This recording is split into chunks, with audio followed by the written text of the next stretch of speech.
လို့ဒီနေ့မှာနရာစီကိုရောက်ထားတဲ့ပစ္စည်းအကုန်လုံးကို rating လေးပေးတော့မှာဖြစ်ပါတယ် Yeah, boy.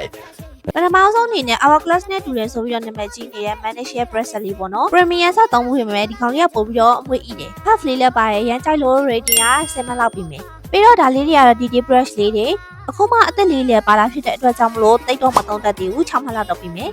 ပြီးတော့မြက်တောင်တို့ကိုမာလိုက်တဲ့ပုံစံနဲ့တော့တိတ်ပြီးတော့စိတ်တိုင်းမကြတော့9မှတ်လောက်တော့ပြီမယ်မြက်တောင်လေးဒါဝယ်ရမယ်ဆိုထမင်းမစားဘဲနဲ့လည်းနေနိုင်တယ်နောက်ပိုင်းကလေးမလေးတွေကဆက်စီလေးလက်ဆန်ခြင်းနဲ့မြက်တောင်ကြီးတွေလည်းအထူးကြီးတွေမတက်ချင်ဘူးဆိုလို့ဒီလိုမျိုးနောက်ဆက်မြက်တောင်လေးတွေမှာထားတယ်ဒါလေးတော့ကြိုက်လို့9မှတ်လောက်တော့ပြီမယ်နော်အမှန်တကယ်တော့လေဒီဆီလီကွန်ဆုံးလေးကအရင်တော့မလိုအပ်ဘူးပေါ့နော်ဒါပေမဲ့အဲ့လိုမျိုးဖိအောက်မှာကန့်နေတဲ့ foundation တွေဆိုလို့ရှိရင်ကလော်ထုတ်လို့ရတယ်ပေါ့နော်ဒါလေးကတော့ကိုကြိုက်လို့ကိုဝဲတာဆိုတော့ရှင်းမလာတော့ပြီပါမယ်လာပြင်းတိုင်းဘရောမှမပါလာတဲ့သူလေးတွေအတွက်ဆိုလို့ရှိရင်ဒီမှာ wicket တွေအများကြီးကိုမှားထားပြီး